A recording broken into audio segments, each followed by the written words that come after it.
I feel as if my play declined my junior year because I played the whole season with a sprained ankle. So I wasn't really the same person I was my freshman year. But this year we're gonna get back to it and be better than I was my freshman year and sophomore year. You think your injury held you back just a tad bit this year? Just a little bit, but we don't make excuses. Welcome to Behind the Game with Terry, where we take you into the journey of the rising stars and the trailblazers who's making the impact in the sports world. I'm your host, Terry, and we got an incredible story for you. From the streets of Miami and making waves on the college football stage, he's a junior cornerback from Western Carolina University and redefining what it means to be an athlete and dominate the field. Get ready to hear his journey, his mindset, and of course, Terry's Red Zone. You do not want to miss this. Let's get ready to hear Samaurie Dukes.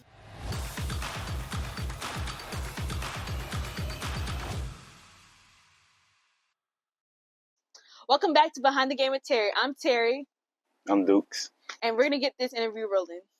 So growing up in Miami and playing at Miami High, what inspired your passion for football? What inspired my passion for football is my dad. My dad showed me that with hard work and dedication, you can do whatever you want in life. And football is that path for me. I understand, like, the game of football is not for everybody. Mm-hmm. And me playing the game with so much passion and love is no better feeling. So Miami is known for producing top-tier football talent. How do your upbringing and environment shape your approach to the game? It shows you that adversity. Because being from Miami, you get so many different hard challenges in life. Mm-hmm. So you got to fight through everything. So Miami really teach you that grit to never give up. Okay. So as a junior at Western Carolina, how has your game evolved since your freshman year? To me, I want to be honest with myself. I feel as if my play declined my junior year because I played the whole season with a sprained ankle. So I wasn't really the same person I was my freshman year. But this year we're gonna get back to it and be better than I was my freshman year and sophomore year. You think your injury held you back just a tad bit this year? Just a little bit, but we don't make excuses. We fight through it and play. Okay, so in 2022, you earned an honorable mention for National Freshman of the Week, and also you were a freshman All-American team. What did that recognition mean to you, and how did it set the tone for your college career? It was great recognition for me because coming where I come from, we don't really get a lot of opportunities to play at the next level. Mm-hmm. And for me, I was a walk-on, so my journey was even harder. I was on the bench for the first 5 games, and I was on straight special teams, so I never really got the opportunity. And as that last 5 games came, 3 people in front of me got hurt, and I was the starter for the last 5 games, and that's how I made it.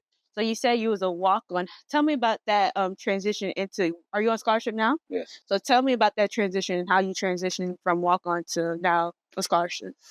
It was a hard transition because at first, your family have to pay for school and go through all the trials and tribulations. But after I worked my way up to where I am now, it became an easy transition because I could show people what need to be done to get forward.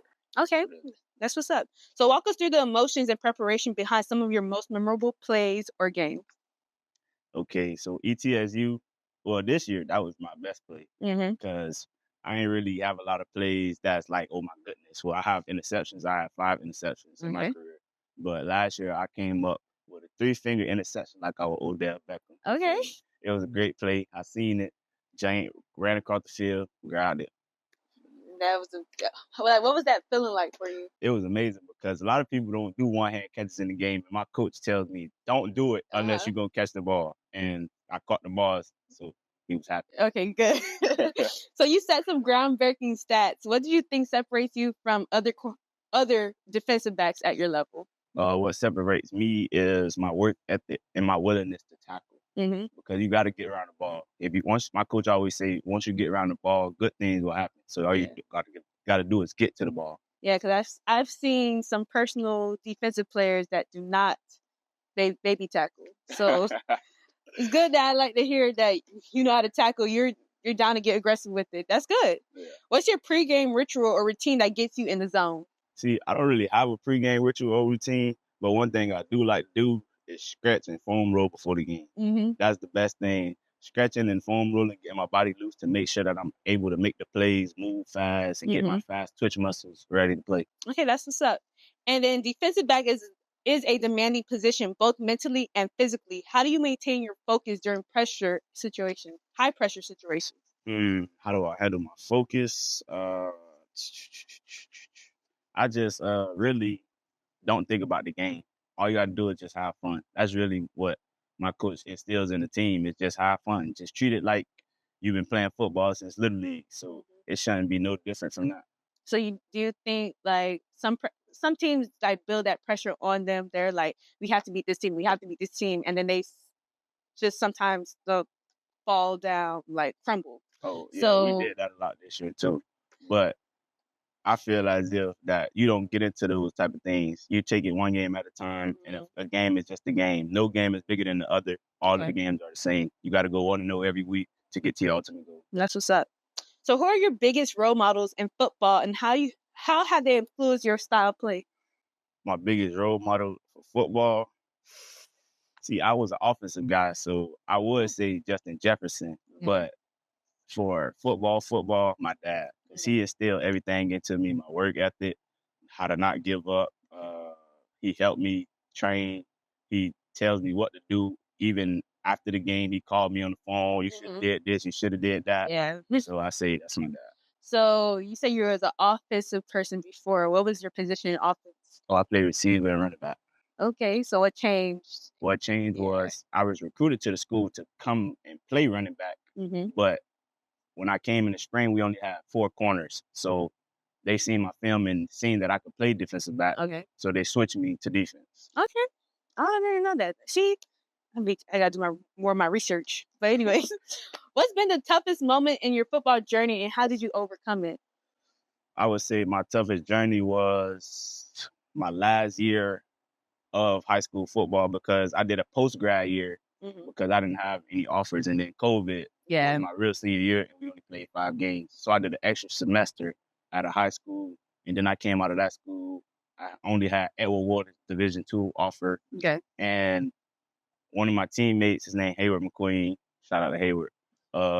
He got offered from Western Carolina, and I'm knowing like we played on the same team. So if he could go to this school, not like he's a bad person, okay, but if he could go to this school, I can too. So I felt like I could earn my way into the school, which I did. Okay. So I say that's the toughest journey. All right. And as you head into your senior year, what is some personal goals you have set for yourself? My personal goal this year is to make first team on SoCon, first team on American, which I've been trying to do since my freshman year. Last year they had me preseason second team. I didn't make it this year because I missed 2 games. If I would have played those 2 games, I would have made it. Yeah. Beyond football, what are your aspirations or interests? Beyond football, my aspirations in life is to become a firefighter. Okay. Do you want to go declare for the draft? Of course. I'll go to the USFL, the CFL, or the NFL, any league that's willing to give me an opportunity. Okay. So if you could give one piece of advice to your younger athletes aspiring to play college football, what would it be? One thing is to bet on yourself. Well, it's multiple things. It's 3 things. To bet on yourself, never give up, and never let nobody work harder than you. Always work the hardest. Miami has a unique culture. What's your favorite Miami tradition or food that you miss while at school? Miami, my favorite thing that I miss about Miami is the food, the soul food, the chicken, the macaroni, the beans, the collard greens. See, where I'm from, we're in a little country town called Cullowhee. We don't have that. We don't have nothing. The closest thing to get food, well, real food, is 15 to 20, 30 minutes away. Oh, so you have to... you got to drive. And if you ain't got no car, you're there. Yeah, right. That sucks. How do you stay connected to your roots and give back to your communities? How do I stay connected to my roots? With my family. I have a little brother. He plays football. Shout out Junior. My little brother, he gonna be the greatest. He gonna be better than me. He better than me already. He probably scored like 20 touchdowns this year. Yeah, Junior. At 7. Okay, Junior. Yeah. All right, so before we do my favorite part of the interview, do you want to give any shout outs? You want to give a shout out to Junior, and you gave a shout out to Hayward? Yeah. Yes. Who else you want to give a shout out to? Shout out to my dad. Yeah. Okay. That's really it. Okay. So we're going to do Terry's Red Zone. You have to start one player, bench one player, and cut one player for your 3 favorite NFL teams, which is the Minnesota Vikings, the Cincinnati Bengals, and the Los Angeles Chargers. So are you ready? Yes, ma'am. All right, let's go. So for quarterbacks, would you start bench cup Sam Arnold, Justin Herbert, or Joe Burrow? Start Joe Burrow, bench Justin Herbert, cut Sam Darnold. Okay, so wide receivers, Justin Jefferson, Jamar Chase, Lad McConkey. Sorry if you see this. The best receiver in the league, Justin Jefferson. Then Jamar Chase. I'm sorry, guys. That's a controversy. That's a controversial topic right there. And then cut Lad McConkey. And then defensive back, Stephen Gilmore, Cam Taylor-Britt, Derwin James Jr. Start Derwin James. Shout out Derwin James. He the GOAT. Then Stephon Gilmore, cut Cam. He too short. Oh. Sorry, Cam. Sorry for the short kings out there. But thank you so much, Samaurie. And thank y'all for watching. Make sure you like, subscribe, and share this YouTube video. And you have anything else you want to say? Like, comment, subscribe. Thanks. Shout out to her. Shout out to Terry. Thank you. And bye-bye. See you in the next episode.